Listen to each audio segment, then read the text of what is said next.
Hello everyone, welcome to Advait IS. Myself Madhurja Madhur Khoikia. I teach history in Advait IS. So আজি আমি এটা নতুন প্লেলিষ্টৰ beginning এটা কৰিছো বা আৰম্ভণি এটা কৰিছো আৰু তাৰ এটো প্ৰথম ক্লাস হয়। আমি প্ৰিলিমছ ওৰিয়েন্টেড ইন্ডিয়ান হিষ্ট্ৰী আমি বুজিবলৈ চেষ্টা কৰিম আৰু ইন্ডিয়ান হিষ্ট্ৰীৰ প্ৰথম এস্পেক্টটো প্ৰাচীন ভাৰত তাৰ ডাইমেনশন বিলাক আমি পঢ়িবলৈ আৰু তাৰ টপিকস বিলাক এক্সাম ওৰিয়েন্টেড স্পেসিফিক টপিকস বিলাক পঢ়িবলৈ চেষ্টা কৰিম। আৰু আমাৰ প্ৰথম আজি আমাৰ ডিসকাশনটো হ'ব ইন্দাছ ভেলী সিভিলাইজেশনৰ ওপৰত। এই গুটে ডিসকাশনটোৰ ওপৰত লাষ্টৰ ফালে দুটা কোৱেশ্চন মই তোমালোকক সুধিম, তোমালোকে যাতে কমেন্ট সেকশনটো ইউজ কৰি পেলাই সেই দুইটা কোৱেশ্চনৰ এনসাৰ যাতে আমাৰ লগত ইন্টাৰেক্ট কৰি পেলাই কমেন্ট সেকশনত তোমালোকে মেনশন কৰা। এতিয়া ইন্দাছ ভেলী সিভিলাইজেশনৰ কেনেকে অৰিজিন হৈছে এটো জানিব লাগিব আৰু এক্সাম পইণ্ট অফ ভিউৰ পৰা কিয় Indus valley civilization is very important aspect আমি সেই বস্তুটো জানিব লাগিব। ইন্দাছ ভেলী সিভিলাইজেশনৰ যিখিনি টেমপ্লেট আছিলে সেই টেমপ্লেটটো লৈ পেলাই ভাৰতৰ ইতিহাস আৰু সংস্কৃতিৰ গঠন কৰা গৈছিল। আৰু যি আমাৰ কন্টেম্পৰেৰী সময়ত বা আধুনিক সময়ত আমি যেটো ইতিহাস পঢ়ি আছিলো বা আমি যেটো সময়ত উপভোগ কৰি আছো এই উপভোগ কৰা সময়টো ইন্দাছ ভেলী পিৰিয়ডৰ পৰাই ষ্টাৰ্ট হৈছে বুলি আমি ক'ব পাৰো। যেতিয়া এই ডিসকাশনটো খতম হৈ যাব তেতিয়া তোমালোকে উপভোগ কৰিব পাৰিবা কি বস্তু বৈশিষ্ট্যতা আছিলে ইন্দাছ ভেলী সিভিলাইজেশনৰ যাৰ কাৰণে বৰ্তমান সময়তো ইয়াৰ ৰেলেভেন্স আছে আৰু আমাৰ এপিএসসি বা ইউপিএসসি এক্সামিনেশনৰ কাৰণেও বহুত এটো ইম্পৰ্টেন্ট হৈ যায়। এতিয়া উইদাউট ৱেষ্টিং এনি টাইম আমি চাব বিচাৰিছো কি কেনেকে এই সিভিলাইজেশনটোৰ অৰিজিন হৈছিল। প্ৰথম আমি যদি টাইমলাইনটো চাবলৈ যাওঁ ইন্দাছ ভেলী সিভিলাইজেশনৰ টাইমলাইনটো অলপ ডিফাৰেন্সিয়েট কৰিব পাৰে, কিন্তু আমাৰ যোনবিলাক স্কলাৰ্স আছে তেওঁলোকে কমন কনসেনসাস এটা লৈ পেলাই 2500 বিসিৰ পৰা 1750 বিসি লৈকে এই সিভিলাইজেশনটো বা সভ্যতাটোৰ এটা টাইম ফ্ৰেম তেওঁলোকে নিৰ্বাচিত কৰি ৰাখিছে। আৰু আমি গম পাইছো কি প্ৰথম যোনখন চহৰ আছিলে যাক এক্সকাভেট কৰা গৈছিল আৰু যাৰ দ্বাৰা আমি আৱিষ্কাৰ কৰিছিলো কি এনেকুৱা এটা প্ৰাচীন সভ্যতা এটা আমাৰ ভাৰতৰ পাৰত আছিলে, এই প্ৰথম চহৰখন হ'ব হাৰাপ্পান সিভিলাইজেশন। আৰু তোমালোকে অলৰেডি জানা কি এই গুটেই যোনটো সিভিলাইজেশন বা প্ৰাচীন সভ্যতাৰ যদি আমি পুনৰ আৱিষ্কাৰ এটা কৰো তে প্ৰথম যোনখন নগৰৰ খনন কৰা যায় বা এক্সকাভেশন কৰা যায় তাৰ ভিত্তিতে আমি গুটেই সভ্যতাটোৰ নাম দি দিও। সো প্ৰথম যোনখন চহৰ এক্সকাভেট কৰা গৈছিল হেখন আছিল হাৰাপ্পা আৰু হেতু কাৰণে আমি ইন্দাছ ভেলী সিভিলাইজেশনক হাৰাপ্পান সিভিলাইজেশন বুলিও আমি নামকৰণ কৰিছো। ইয়াৰ লগতে 1921 ডেটটো ইম্পৰ্টেন্ট, কেতিয়াবা ক্ৰনোলজিক্যাল কোৱেশ্চনছ আমাক সোধা যায় ই কোনটো বস্তু কোনটো ইভেন্ট কেতিয়া হৈছে। সো তোমালোকে মনত কৰিব লাগিব কি 1921 তে হাৰাপ্পাৰ এক্সকাভেশন কৰা গৈছিল আৰু হাৰাপ্পাৰ এক্সকাভেশন কৰা গৈছিল দয়াৰাম সাহানীৰ দ্বাৰা। ঠিক আছে, আৰু হাৰাপ্পাখন ক'ত আছে? ৰবি নদীৰ পাৰত আছে বৰ্তমান পাকিস্তানত। এতিয়া যদি আমি গ্ৰাফিক্যালি অলপ বস্তুটো চাবলৈ যাওঁ ইন্দাছ আৰু ৰবি ৰিভাৰ সিস্টেমটোত এইখিনিতে আছে হাৰাপ্পান সিভিলাইজেশন বা হাৰাপ্পান নগৰখন আৰু ইন্দাছ ভেলীৰ তলৰ অংশখিনিত মেচিয়ৰ ফেজটোত আমি দেখা পাইছো মহেঞ্জোদাৰো নগৰখন। ঠিক আছে, এই ম্যাপিং বস্তুটো তোমালোকে অকমান চকু দি চলিবা। এই হাৰাপ্পান নগৰখন ৰবি নদীৰ পাৰত আছে। মুভিং অন, নেক্সট বছৰ 1922 আৰু 23 ভিতৰত ৰাখাল দাস বেনাৰ্জী বা আৰ.ডি. বেনাৰ্জীয়ে মহেঞ্জোদাৰো নগৰখনক আৱিষ্কাৰ কৰে আৰু এই নগৰখনো বৰ্তমান সময়ত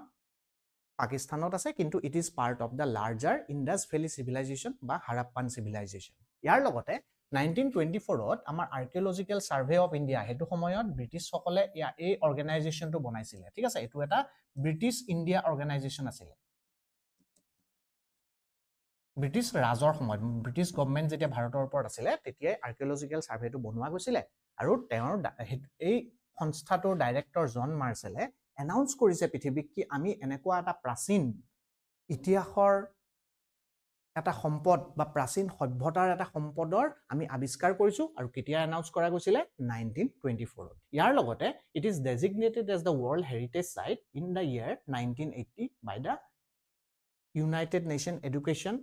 scientific and cultural organization.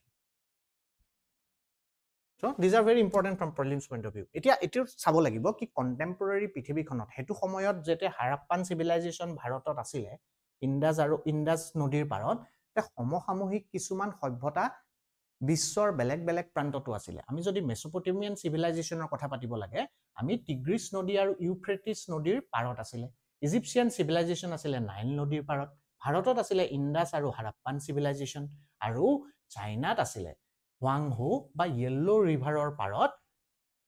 Yellow River parat Chinese eta civilization. So these are the contemporary civilization ba ebilak samosamohik সভ্যতা হয় যোনটো হাৰাপ্পান civilization-ৰ লগতে exist কৰিছিলে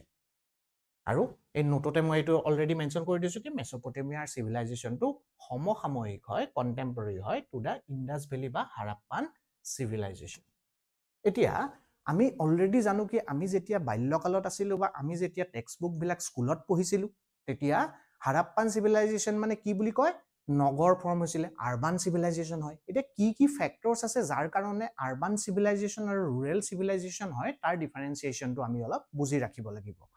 প্ৰথম কথা কি ইয়াতে আমি সিভিক প্ল্যানিং দেখো ঠিক আছে যেনেকৈ আমাৰ নগৰ বিলাকক এতিয়া স্মাৰ্ট সিটি বনাবলৈ চেষ্টা কৰি আছে স্মাৰ্ট সিটি প্ৰগ্ৰামৰ আন্ডাৰত হে তেনেকৈ হাৰাপ্পান civilization-তো আমি সিভিক প্ল্যানিংৰ কথা দেখো আৰু তেওঁলোকৰ যোনবিলাক ৰাস্তা আছিল বা ৰোড নেটৱৰ্কস বিলাক আছিল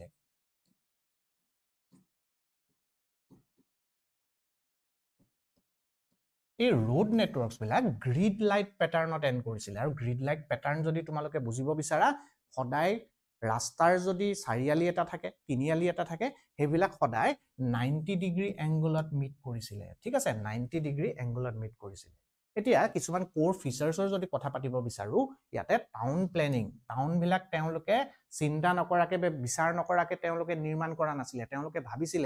কি পাব্লিক মুভমেন্ট কেনেকৈ হ'ব ৰাস্তা ক'ত থাকিব ড্ৰেইন ক'ত থাকিব মানুহবিলাকে প্ৰাইভেসি কেনেকৈ পাব লাগিব ইম্পৰ্টেন্ট বিল্ডিংটো আমি সিটাডেল বুলি এটা জায়গাত দি দিম আপাৰ টাউন বুলি যাক কোৱা যায় আৰু লোৱাৰ টাউনত জেনাৰেল পপুলেশন বিলাক থাকিব so there is a evidence archaeological evidence of town planning with respect to the Harappan civilization and the related sites to the Harappan civilization ইয়াৰ লগতে মেশনাৰী কথা আমি গম পাইছো আৰু তেওঁলোকে কি টাইপৰ ইটা ইউজ কৰিছিলে বাৰ্ণ্ড বা বেক ব্ৰিক্স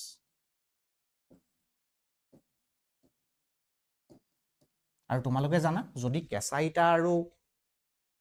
বেক ব্ৰিক্সৰ লগত যদি আমি তুলনা কৰো তাৰ লংজিভিটিটো কাৰ থাকিব বেক ব্ৰিক্সৰ বেছি লংজিভিটি থাকিব ইয়াৰ লগতে তেওঁলোকে হাইজিন আৰু পাব্লিক হেলথৰ ওপৰতো ধ্যান দিছিলে আৰু এই বস্তুটো আমি কেনেকৈ ক'ব পাৰো তেওঁলোকে ড্ৰেনেজ সিস্টেম বিলাক কভাৰ্ড আছিল ড্ৰেনেজ যেটো সিস্টেম আছিল এটো এক্সটেন্সিভ আছিল আৰু এটো কি আছিল কভাৰ্ড আছিল কভাৰ্ড থাকিলে কি হ'ব যোনবিলাক হাইজিনৰ কথা থাকিব যোনবিলাক বেয়া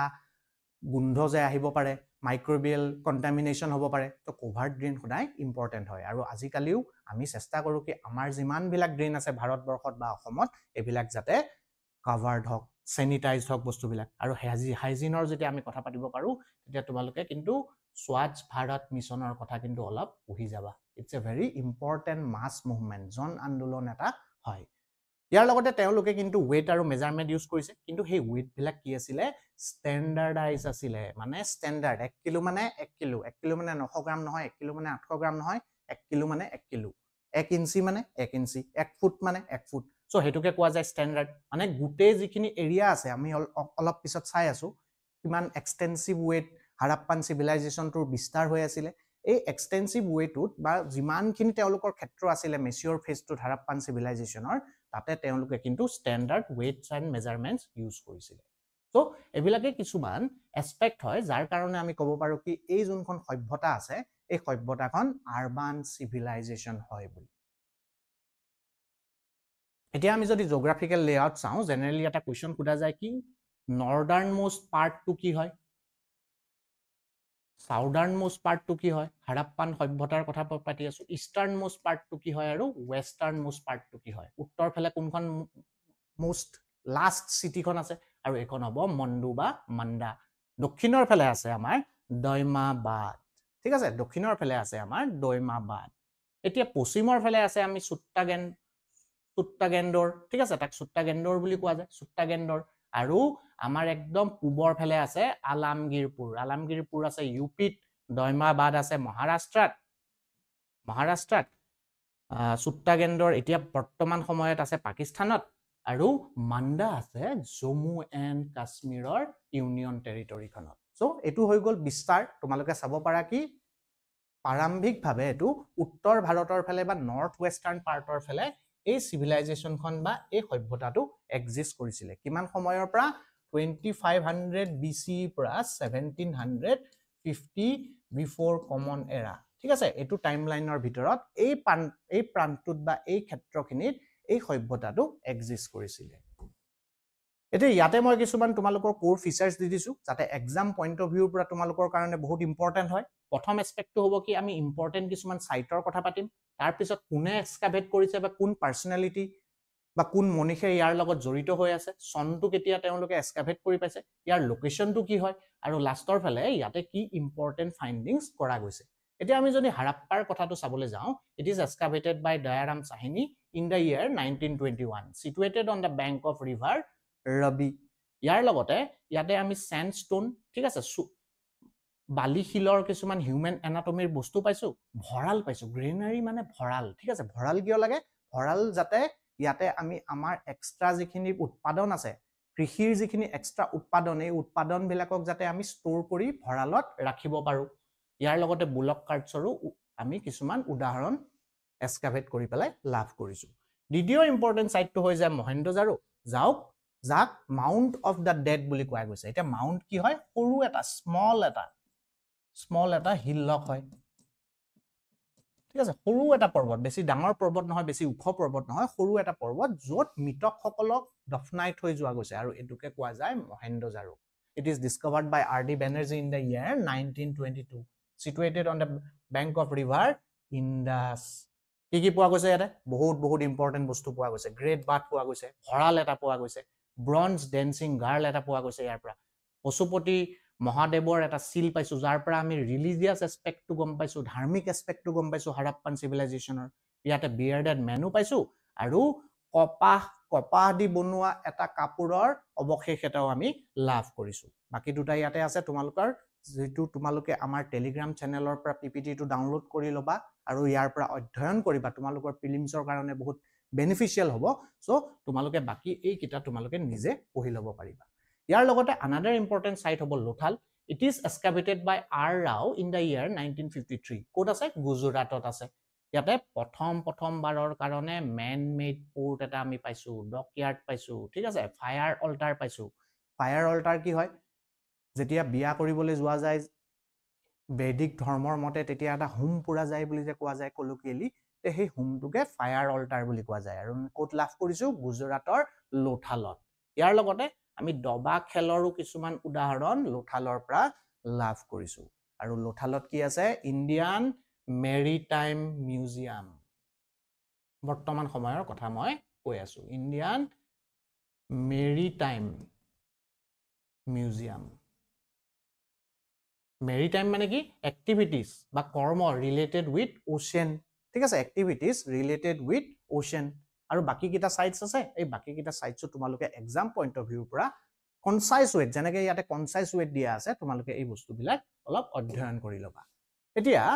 নগৰখনৰ যদি আমি কিবা বৈশিষ্ট্যবিলাক চাবলৈ যাওঁ এই নগৰখনক দুটা ভাগত ভগাই দিয়া গৈছে ওপৰৰ অংশটোত কোৱা গৈছে নামকৰণ কৰা গৈছে সিটাডেল আৰু তলৰ অংশটোক সাধাৰণ হিচাপে কোৱা গৈছে লোৱাৰ টাউন এতিয়া তোমালোকে যদি জেনাৰেল আন্ডাৰষ্টেণ্ডিং এটা লৈ পেলাইও চলা তেতিয়াও হৈ যাব সিটাডেলত কোন থাকিব যোনবিলাক ইম্পৰ্টেণ্ট বস্তু থাকিব কি টাইপৰ ইনষ্টিটিউশনছ বিলাক থাকিব ইম্পৰ্টেণ্ট গভৰ্নিং ইনষ্টিটিউশনছ বিলাক থাকিব যদিও আমি তেওঁৰ এইবিলাক বস্তুৰ উদাহৰণ বেছি ভালকে পোৱা নাই কিন্তু আমি অনুমান লগাব পাৰো কি সিটাডেলত ইম্পৰ্টেণ্ট ডিগনিফাইড প্ৰশাসনীয় ব্যৱস্থাবিলাক থাকিব আৰু লোৱাৰ টাউনত কি থাকিব যোনবিলাক সাধাৰণ লোক আছে বা সাধাৰণ নাগৰিক আছে তেওঁলোকে লোৱাৰ টাউনত থাকিব আৰু মোষ্ট নগৰবিলাকত আমি গ্ৰেট বাথ বুলি ইয়াতে উদাহৰণটো দিয়া আছে এইটো গ্ৰেট বাথ এই গ্ৰেট বাথ আমি লাভ কৰিছো এতিয়া আমি স্পেকুলেট কৰিব পাৰো কি এই গ্ৰেট বাথটো কি কাৰণে ইউজ কৰা গৈছে মেবি ইয়াতে কিছুমান ধাৰ্মিক কাৰণ আছিলে যাৰ কাৰণে তেওঁলোকে কমিউনিটি বেসড বাথিং কৰিছিলে ঠিক আছে সবে গুটে কমিউনিটিটো একেলগে মিলি পেলাই লক কৰি পেলাই তেওঁলোকে মেবি কিবা পূজা অৰ্চনা কৰিছিলে কিন্তু আমি স্পেকুলেশনৰ বাহিৰে আৰু একো ক'ব নোৱাৰো ইয়াৰ লগতে তেওঁলোকৰ ঘৰবিলাক কি আছিলে দুই মহলীয়া ঘৰ আছিলে তেওঁলোকৰ আৰু ঘৰবিলাক অলৰেডি কিহদি বনোৱা গৈছে বাৰ্ন ব্ৰিক্স এটো বস্তু মনত ৰাখিবা বাৰ্ন ব্ৰিক্স তেওঁলোকে ইউজ কৰিছিলে কেঁচা ইটা ইউজ কৰা নাছিলে পকা ইটা ইউজ কৰিছিলে তেওঁলোকৰ এফিচিয়েন্ট ওয়াটাৰ মেনেজমেন্ট সিস্টেম আছে আৰু অলৰেডি তোমালোকক মই কৈছো কি গ্ৰিড প্যাটাৰ্নছত দেখিছা না তোমালোকে 90 ডিগ্ৰী এংগলত ৰাস্তাবিলাক লগ পায় এই গ্ৰিড প্যাটাৰ্নত তেওঁলোকে কিন্তু নিজৰ সিভিল প্ল্যানিংটো কৰিছিলে বা নগৰবিলাকক তেওঁলোকে গুঠি আনিছিলে ইয়াৰ লগতে আমি বহুত সিল লাভ কৰিছো এনেকুৱা টাইপৰ কিছুমান সিল আছে আৰু এই সিল বিলাকৰ প্ৰাইমেৰী কৰ্মটো আছিল কি ইকোনমিক এসপেক্টছত ইউজ কৰা গৈছিল কিন্তু ইকোনমিক এসপেক্টছ বাদ দি পেলাই আইডেন্টিটি কাৰ্ড হিচাপে ইউজ কৰা গৈছিল আৰু কেতিয়াবা তেওঁলোকে তাবিজৰ নিচিনাকেও এই সিলছ বিলাক পিন্ধিছিল এতিয়া যদি আমি খেতি বাড়িৰ কথা ক'ব যাওঁ ইম্পৰ্টেন্ট এটা ফ্যাক্ট হ'ব কি এই সভ্যতাটো প্ৰথম এটা সভ্যতা আছিল পৃথিৱীৰ ভিতৰতে ভাৰতৰ ভিতৰত মই কোৱা নাই পৃথিৱীৰ ভিতৰতে যোনে কপাহ গজাইছিল আৰু কপাহ গজাবলৈ বা যিকোনো টাইপৰ খেতি কৰিবৰ কাৰণে আমাক লাগিব পশু সো হেতু কাৰণে তেওঁলোকে শিপ গোট আৰু গাহৰি পালন কৰিছিল ইয়াৰ লগতে হাল বাবৰ কাৰণে তেওঁলোকে অক্সেনৰ ব্যৱহাৰ কৰিছিল আৰু কি টাইপৰ খেতি তেওঁলোকে কৰিছিল ঘেঁহু বাৰ্লি কপাহ ৰাগি খজুৰ আৰু মটৰ এবিলাকৰ এভিডেন্স আমি কাৰ্বন ডেটিং মেথড বা ৰেসিডুৱেল আন্ডাৰষ্টেণ্ডিং কৰি পেলাই প্ৰিলিমছৰ কাৰণে ইমান ইম্পৰ্টেন্ট নহয় এবিলাক এনালাইসিস কৰি পেলাই আমি এবিলাক বস্তু গম পাইছো ইয়াৰ লগতে তেওঁলোকে মেসোপটেমিয়াৰ লগত বেপাৰ কৰিছিল আৰু এই ট্ৰেড ৰুটটোৰ এক্সাম্পলটো মই গ্ৰাফিক্যালি ইয়াতে তোমালোকৰ আগত লৈ আহিছো মেসোপটেমিয়ান সিভিলাইজেশনটো এটো লোকেশনত আছিল ইন্ডাস ভ্যালি সিভিলাইজেশনটো এটো লোকেশনত আছিল তেওঁলোকে আৰব সাগৰখন ইউজ কৰি পেলাই তেওঁলোকে কিন্তু মেসোপটেমিয়াৰ লগত বেপাৰ কৰিছিল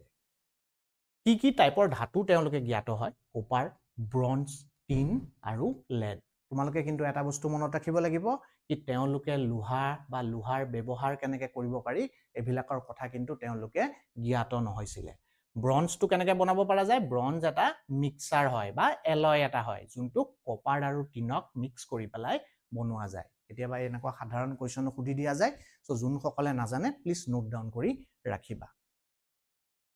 সো এটা বস্তু ইয়াতে এই স্লাইডটোত ইম্পৰ্টেন্ট কি তেওঁলোকে লোহাৰ ব্যৱহাৰ বা লোহাৰ ডিসকভাৰী হেতু সময়লৈকে হোৱা নাছিল ভৰালৰ আমি কথা পাতিলো অলৰেডি তোমালোকে গম পাইছা যেটো এগ্ৰিকালচাৰাল তেওঁলোকৰ এক্সট্ৰা যেখিনি উৎপাদন আছিল সেই উৎপাদন বিলাক তেওঁলোকে নিজৰ ভৰালত ৰাখিছিল আৰু বাৰ্ন ব্ৰিক্সৰ ইউজ কৰিছিল ড্ৰেনেজ সিস্টেমটো কভাৰ্ড আছিল হেলথ আৰু হাইজিনৰ ওপৰত তেওঁলোকে বহুত গম্ভীৰকে ধ্যান ৰাখিছিল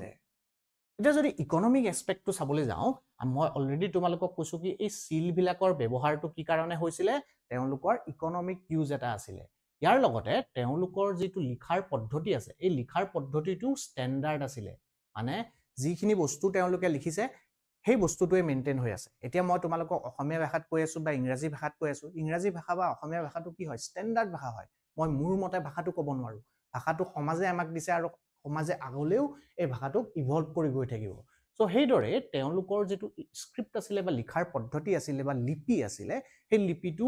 ইউনিফৰ্ম আছিল এই বস্তুটোৰ ওপৰত অলপ ইম্পৰ্টেন্স দিবা ইয়াৰ লগতে ষ্টেণ্ডাৰ্ড ওয়েটছ এণ্ড মেজাৰমেন্টছৰ কথা আমি অলৰেডি পাতিছো এতিয়া তেওঁলোকৰ মুদ্ৰা কি টাইপৰ তেওঁলোকৰ প্ৰচলিত আছিল তেওঁলোকে মুদ্ৰাৰ ব্যৱহাৰৰ কথা নাজানিছিল আৰু হেতু কাৰণে তেওঁলোকে বাৰ্টাৰ সিস্টেমৰ ওপৰত ৰিলায়েন্স ৰাখিছিল অলৰেডি আমি পঢ়িছো কি তেওঁলোকে আৰব সাগৰখনৰ ওপৰত এক্সপাৰ্টলি নেভিগেট কৰি পেলাই সুমেৰিয়ান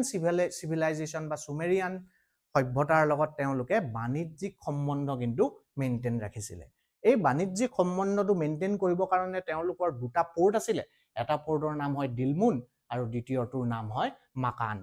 সো দিলমুন আছে পাৰ্চিয়ান গালফত আৰু মাকান আছে ষ্ট্ৰেট অফ হৰমুজত ঠিক আছে ইয়াতে মই দেখাই দিছো কি কেনেকৈ মেসোপটেমিয়ান সিভিলাইজেশনে ইন্ডাস ভ্যালি সিভিলাইজেশনৰ লগত তেওঁলোকে বাণিজ্যিক সম্বন্ধ এটা মেইনটেইন কৰিছিল ইয়াৰ লগতে আমি যদি তেওঁলোকৰ লিপিৰ কথালৈ পাতিবলৈ আহো তেওঁলোকৰ লিপিটো কোৱা যায় লোগোসিলাবিক আৰু এই লোগোসিলাবিক লিপিটো লিখাৰ পদ্ধতিটো হয় বস্ত্ৰফেদন মানে প্ৰথমতে বাওঁ হাতৰ পৰা সোঁ হাতলৈ লিখে তাৰ পিছত আকৌ সোঁ হাতৰ পৰা বাওঁ হাতলৈ লিখে আমাৰ আজিকালিৰ লিখাৰ পদ্ধতিটো কেনেকুৱা হয় আমি বাওঁ হাতৰ পৰা সোঁ হাতলৈ লিখো বাওঁ হাতৰ পৰা সোঁ হাতলৈ লিখো কিন্তু তেওঁলোকে প্ৰথম লাইনটো বাওঁ হাতৰ পৰা সোঁ হাত দ্বিতীয় লাইনটো সোঁ হাতৰ পৰা বাওঁ হাত আকৌ বাওঁ হাতৰ পৰা সোঁ হাত সো এই মেথডলজিটো এই পদ্ধতিত যেনেকৈ লিখাৰ ব্যৱস্থাটো আছে এটো বস্ত্ৰফেদন বুলি কয় কিন্তু তেওঁলোকৰ লিপিত যিবিলাক আকাৰ আছে বা ক্যাৰেক্টাৰছ আছে বা লেটাৰছ বিলাক আছে এই লেটাৰছ বিলাকক কিন্তু লোগোসিলাবিক বা পিক্টোগ্ৰাফিক স্ক্ৰিপ্ট বুলি কোৱা যায় সো মনত ৰাখিবা লোগোসিলাবিক আৰু বস্ত্ৰফেদন দুটা বেলেগ কনসেপ্ট হয় কিন্তু লিখাৰ পদ্ধতিটো বিৱৰণ কৰা গৈছে ইন্ডাস ভ্যালি সিভিলাইজেশনত আৰু আমাৰ দুৰ্ভাগ্য কি আজিৰলৈকে এই স্ক্ৰিপ্টটো কিন্তু আমি বুজিব পৰা নাই আৰু ইয়াৰ ডিকোডিং আমি কৰিব পৰা নাই এতিয়াৰলৈকে আমি যদি ক্ৰাফটৰ কথা পাতিবলৈ যাওঁ অলৰেডি আমি পঢ়িছো কি they were the first to cultivate cotton ইয়াৰ লগতে ব্ৰঞ্জৰ ওপৰত তেওঁলোকে বহুতখিনি আইটেমছ বনাব পাৰিছে, বহুতখিনি মেটেৰিয়েলিষ্টিক গুডছ আমি লাভ কৰিছোঁ যোনটো ব্ৰঞ্জৰ দ্বাৰা বনোৱা গৈছে। আৰু বাই দ্য ৱে এই সভ্যতাটোক কি বুলি কোৱা যায়? ব্ৰঞ্জ যুগ বুলি কোৱা যায়, কাৰণ ব্ৰঞ্জ আছিলে প্ৰধান ধাতু যাক তেওঁলোকে ইউজ কৰি পেলাই এই সভ্যতাটোক আগবঢ়াইছিলে। ইয়াৰ লগতে ইটাৰ কথা পাতিছোঁ। চ' ইটাৰ মিস্ত্ৰী এটা ডাঙৰ ইম্পৰ্টেণ্ট এটা এছপেক্ট এটা হ'ব। ইয়াৰ লগতে নাও বনোৱা, বিডছ বনোৱা, ঠিক আছে, টেৰাকটা মেনুফেকচাৰিং কৰা আৰু চিল মেনুফেকচাৰিং কৰা, এইবিলাক এটা important aspect specially related to art and craft of Indus valley civilisation. এতিয়া যদি হাৰাপ্পান চিলবিলাকৰ আমি কথা পাতিব বিচাৰোঁ, তে হাৰাপ্পান চিলবিলাক বনোৱা গৈছিলে এটা স্পেচিয়েল টাইপৰ সাধন দি, আৰু এই সাধনটোৰ নাম হয় ষ্টেটাইট, ঠিক আছে। এইটো এটা পাতল টাইপৰ শিলগুটি এটা হয়। ইয়াৰ লগতে কিন্তু এনেকুৱা নহয় কি অকল ষ্টেটাইটৰ দি তেওঁলোকে বনাইছে, তেওঁলোকে চাৰ্ট ইউজ কৰিছে, আঘাত ইউজ কৰিছে, কপাৰ ইউজ কৰিছে, টেৰাকটা, আইভৰি মানে হাতীৰ দাঁত, সোণ আৰু ফেনেন্স টাইপৰো বেলেগ বেলেগ বস্তু ইউজ কৰিছে। এতিয়া এই চিলবিলাকৰ কৰ্মটো কি হয়, কি কাৰণে তেওঁলোকে ইউজ কৰিছিলে বা কিহৰ ব্যৱহাৰত আহিছিলে? বেছিভাগ বাণিজ্যিক কৰ্মত তেওঁলোকে এই চিলবিলাকক ব্যৱহাৰ কৰিছিলে, আৰু কেতিয়াবা তাবিজ হিচাপে আৰু নহ'লে কেতিয়াবা আইডেণ্টিটি কাৰ্ড হিচাপেও ইউজ কৰিছিলে। ইয়াৰ লগতে আমি জানিব লাগিব আৰ্ট এণ্ড ক্ৰাফ্টত বা ক্ৰাফ্ট এক্টিভিটিজবিলাকৰ কি তেওঁলোকে কুমাৰৰ যিটো চকা আছে, এই কুমাৰৰ চকাটোৰ কথাও তেওঁলোকে জানিছিলে। ত' যিহেতু তেওঁলোকে কুমাৰৰ চকাটোৰ কথা জানে, ত' তেওঁলোকে কলহ বা তেনেকুৱা জাতীয় বস্তুবিলাকো নিৰ্মাণ কৰিছিলে বহুত ৰূপত। ইয়াত আমি উদাহৰণ দেখিছোঁ কেনেকুৱা তেওঁলোকে কলহ জাতীয় বস্তু বনাইছে। এতিয়া পাৰফৰেটেড পট্ৰিটো কি হৈ যায়? পাৰফৰেটেড পট্ৰিটো এটা এনেকুৱা টাইপৰ কলহ এটা হয় য'ত বহুত ফুটা থাকে। এতিয়া ইয়াৰ ব্যৱহাৰ কি হ'ব পাৰে? চাকনি হিচাপে তেওঁলোকে মেবি ইউজ কৰিব পাৰে এই বস্তুটোক, বা লিকুইডবিলাকক এক্সট্ৰেক্ট কৰিব পাৰে চলিড বস্তুৰ পৰা, বা ফাৰ্মেণ্টেশ্যন কৰোঁতেও মেবি এইটো ইউজ কৰিব পাৰে। তো তোমালোকে মনত ৰাখিবা তেওঁলোকে পট্ৰিৰ ওপৰতো বহুত ৰিচাৰ্চ কৰিছে। এতিয়া যদি হাৰাপ্পান যুগৰ যদি আমি ধৰ্মৰ কথাটোলৈ আহি যাওঁ, হাৰাপ্পান যুগৰ ধৰ্মটো আছিলে polytheistic. Polytheistic is a different term from monotheism. Monotheism মানে এটা ছিংগল গডৰ ওপৰত বিশ্বাস ৰখা। পলিথিজমটো কি হৈ যায়? মাল্টিপুল গডৰ ওপৰত বা ভগৱানৰ ওপৰত আমি বিশ্বাস ৰাখিছোঁ। আৰু এই যোনবিলাক দেৱী আৰু দেৱতা আছে, এইবিলাক প্ৰকৃতিৰ লগত এটা তেওঁলোকৰ ৰিলেশ্যন আছে। মানে আমি ক'ব পাৰোঁ কি তেওঁলোকে এনিমিজিমৰ ওপৰতো বিশ্বাস ৰাখিছিলে, ঠিক আছে, এনিমিজিমৰ ওপৰতো বিশ্বাস ৰাখিছিলে। আৰু এনিমিজম কি হৈ যায়? এনিমিজম হিচাপে পূজা কৰাৰ এটা পদ্ধতি হয় য'ত আমি প্ৰকৃতিক পূজা কৰোঁ, য'ত আমি প্ৰকৃতিক আমাৰ সন্মানটো দিওঁ, ৰেচপেক্টটো দিওঁ, ঠিক আছে। এই বস্তুটো তোমালোকে কিন্তু নিজৰ নোটছত অলপ লিখি ল'বা। এতিয়া দুটা ধৰণৰ আমি দেৱী দেৱতাৰ মূৰ্তি লাভ কৰিছোঁ, আৰু তেওঁলোকৰ ওপৰতে আমি অলপ ষ্টাডিটো কৰি ল'ম। প্ৰথম দেৱী দেৱতা আছিলে বা প্ৰথম যোনটো মূৰ্তি আছিলে সেইটো আছিলে মাদাৰ গডেছ। আৰু মাদাৰ গডেছ ডাইৰেক্টলি কাৰ লগত ৰিলেটেড হৈ আছে? সাৰৰ লগত। মই অলৰেডি তোমালোকক কৈছোঁ কি তেওঁলোকে খেতি বাৰী বহুত কৰিছিলে। চ' খেতি বাৰী কৰাৰ কাৰণে কি লাগিব? সাৰুৱা মাটি লাগিব। চ' সেইটো কাৰণে তেওঁলোকে মাদাৰ গডেছক পূজা কৰিছিলে, যাতে ফাৰ্টিলিটি কাল্টটোৰ ওপৰতো বিশ্বাস ৰাখিছিলে। দ্বিতীয় কথাটো আছে আমি পশুপতি চিল এটা লাভ কৰিছোঁ। মাদাৰ গডেছৰ বাই দ্য ৱে এক্সাম্পলটো এইটো হয়, পশুপতি চিলৰ এক্সাম্পলটো এইটো হয়, এইটো এটা চিল হয়, এইটো এটা টেৰাকটা ফিগাৰিন হয়, এইটো এটা ফিগাৰ হয়, ঠিক আছে, এইটো এটা ফিগাৰিন হয়, এইটো এটা চিল হয়। মনত ৰাখিবা এই দুটা বেলেগ বেলেগ বস্তু, কিন্তু they are all related to religion of Harappan civilization, ঠিক আছে। তো ইয়াতে আমি এটা হৰ্ণ ডেটি লাভ কৰিছোঁ। হৰ্ণ ডেটি তেওঁৰ শিং আছে, ঠিক আছে, হৰ্ণ আছে, শিং এটা আছে, আৰু তেওঁক পশুপতি বুলি কোৱা গৈছে। আৰু পশুপতিৰ মিনিংটো কি হ'ব? Lord of the animals. আৰু এই চিলটোতে কিছুমান এনিমেলছ পোৱা গৈছে। ইয়াৰ ওপৰতে প্ৰিভিয়াছ ইয়াৰ কুৱেশ্যন এটাও সোধা গৈছিলে, কি কি এনিমেলছ আছে? ইয়াতে এলিফেণ্ট আছে, টাইগাৰ আছে, ৰাইনো আছে, আৰু মহ আছে, বাফেলো আছে, ঠিক আছে। ৰাইনো, বাফেলো, টাইগাৰ, ঠিক আছে, টাইগাৰ এণ্ড এলিফেণ্ট। আৰু তলত কি আছে? তলত দুটা হৰিণ আছে, কিন্তু এই অংশখিনি কিন্তু আমি কেতিয়াও লাভ কৰিব নোৱাৰিলোঁ। এই অংশখিনি কিন্তু কেতিয়াও লাভ কৰিব নোৱাৰিলোঁ, কিন্তু অনুমান স্বৰূপে আমি ক'ব পাৰোঁ কি ইয়াতে তলত দুটা হৰিণো আছে। এই বস্তুটো তোমালোকে এড কৰি ল'বা। ইয়াৰ লগতে প্ৰকৃতি পূজা কৰিছিলে। চ' ট্ৰিজ এনিমেলছৰ ওপৰত তেওঁলোকে হেৰি কৰিছিলে। কি টাইপৰ গছ? পিপল গছ। এনিমেল লাইক বুল। বুল কিয়? Bull is very important for agriculture, কৃষিৰ কাৰণে ইম্পৰ্টেণ্ট, হাল মাৰিবৰ কাৰণে ইম্পৰ্টেণ্ট। ইয়াৰ লগতে তেওঁলোকে ফাৰ্টিলিটি কাল্ট আৰু ৰিপ্ৰডাক্টিভ কাল্টৰ ওপৰতো তেওঁলোকে বিশ্বাস ৰাখিছিলে। আৰু আমি ইয়াতে ফলিক আৰু ইয়নি চিম্বলিজম বিলাক পাইছো কিন্তু ধাৰ্মিক হিচাপে আমি যিমানে বস্তু পাইছো ইয়াতে কিন্তু আমি মন্দিৰৰ কোনো এভিডেন্স লাভ কৰিব পৰা নাই আমি এতিয়া তেওঁলোকৰ যদি বিউৰিয়েল প্ৰেক্টিচেছ বিলাক চাওঁ প্ৰত্যেকটা সভ্যতাতে বুৰিয়েল প্ৰেক্টিচেছ থাকিবই মানুহ জন্ম হয় তাৰপিছত মৃত্যু হয় আকৌ নতুন মানুহ জন্ম হয় আকৌ তাৰপিছত মৃত্যু হয় তো বুৰিয়েল প্ৰেক্টিচেছ বিলাক আমি ষ্টাডি কৰি পেলাই গম পাইছো কি তেওঁলোকে মৃত্যুৰ পিছত যে মানুহ এজনৰ আৰু এটা জীৱন থাকিব পাৰে হেতুৰ ওপৰত কিন্তু তেওঁলোকে বিশ্বাস কৰিছিল কেনেকৈ গম পাইছো কাৰণ যেতিয়া মৃতকজনক দফনাই দিয়া যায় তে মৃতকজনৰ লগতো তেওঁ ব্যৱহাৰ কৰিব পৰা কিছুমান বস্তু যেনেকৈ কাপোৰ হৈ গ'ল গহনা হৈ গ'ল কলহ হৈ গ'ল খোৱাৰ কিছুমান বস্তু হৈ গ'ল এইবিলাকো তেওঁৰ ওচৰত দি পেলাই তেওঁ পুতি দিয়া যায় ইয়াৰ লগতে ষ্টিল ফিগাৰিন আৰু পট্ৰেবিলাকক আমি অনুসন্ধান কৰি পেলাই গম পাইছো কি তেওঁলোকৰ ধাৰ্মিক যিটো ইনক্লাইনেশ্যন আছে বা অৰিয়েণ্টেশ্যন আছে সেইটো কি টাইপৰ আছিলে অলৰেডি মই কৈছো সেইটো তেওঁলোকে নেচাৰ আৰু নেচাৰৰ এলিমেণ্ট বিলাকক তেওঁলোকে পূজা কৰিছিলে এতিয়া যদি আমি লাষ্ট স্লাইডটোত আহি যাওঁ লাষ্ট এছপেক্টটোত আহি যাওঁ আমাৰ টপিকটোৰ কি ইমান ডাঙৰ এখন সভ্যতা বহুত বছৰৰ কাৰণে চলিলে শ বছৰৰ কাৰণে চলিলে অলমোষ্ট হাজাৰ বছৰৰ কাৰণে চলিলে ইভেঞ্চুৱেলি কেনেকৈ পতন হৈ গ'ল এতিয়া পতন কেনেকৈ হৈ গ'ল আমি ডাইৰেক্টলি ক'ব নোৱাৰো যিখিনি এভিডেন্স আমাৰ লগত আছে আমি এক্সকাভেট কৰি পেলাই যিখিনি বস্তু অনুমান কৰিব পাৰিছো বা যিখিনি বস্তু আমি লাভ কৰিছো তাৰ পৰা আমি কিছুমান থিয়ৰিজ বনোৱা গৈছে প্ৰথম থিয়ৰিটো হয় মৰ্টিমাৰ হুইলাৰে কৈছিলে কি আৰিয়ান ইনভেজন কৰিছিলে আৰু এইটো আমি হিষ্টৰিকেলি কেনেকৈ ক'ব পাৰো কাৰণ ইণ্ডাছ ভেলী চিভিলাইজেশ্যনৰ অন্তৰ হোৱাৰ সময়তে আৰ্যসকলৰ বা বেদিক চিভিলাইজেশ্যনটো বা বেদিক যুগটোৰ আৰম্ভ হৈ যায় সো মৰ্টিমাৰ হুইলাৰ কৈছে কি আৰিয়ান ইনভেজনে ডিক্লাইন কৰি দিলে ইণ্ডাছ ভেলী চিভিলাইজেশ্যন বহুতে কৈছে কি কিছুমান নেচাৰেল ফেক্টৰছ থাকিব পাৰে যেনেকৈ কিছুমান জিঅ'লজিকেল আৰু কিছুমান ক্লাইমেটিকেল জিঅ'লজিকেল ফেক্টৰছ বিলাকত আহিব কি ইয়াতে মেবি বহুত ডাঙৰ আৰ্থকুৱেক এটা আহিলে আৰু আৰ্থকুৱেক অহাৰ কাৰণে গোটেই সভ্যতাটোক মিটাই দিলে আৰু এই থিয়ৰিটোক আনিছে ৰবাৰ্ট ৰাইক্স বুলি এজন ছ'চিয়লজিষ্টে ইয়াৰ লগতে আমি ক'ব পাৰো কি নদীৰ যিটো বাট আছে সেই নদীৰ বাটটো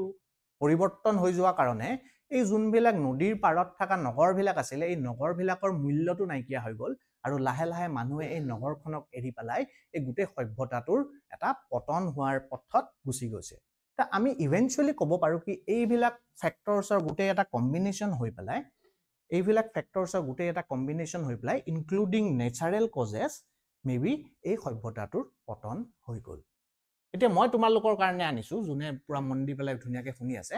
এই দুইটা এমচিকিউ আমাৰ এই ডিসকাশনটোৰ পৰাই তোমালোকে এই দুইটা এমচিকিউ ক'ব পাৰিবা প্ৰথম কোৱেশ্চনটো হয় কি ডকয়াৰ্ডটো ক'ত পোৱা গৈছে সাইট কিটা দিয়া আছে তোমালোকে প্লিজ কমেন্ট সেকশনটো ইউজ কৰি পেলাই মোক অপচন এ বি সি বুলি কবা 1A 1B 1C বা 1D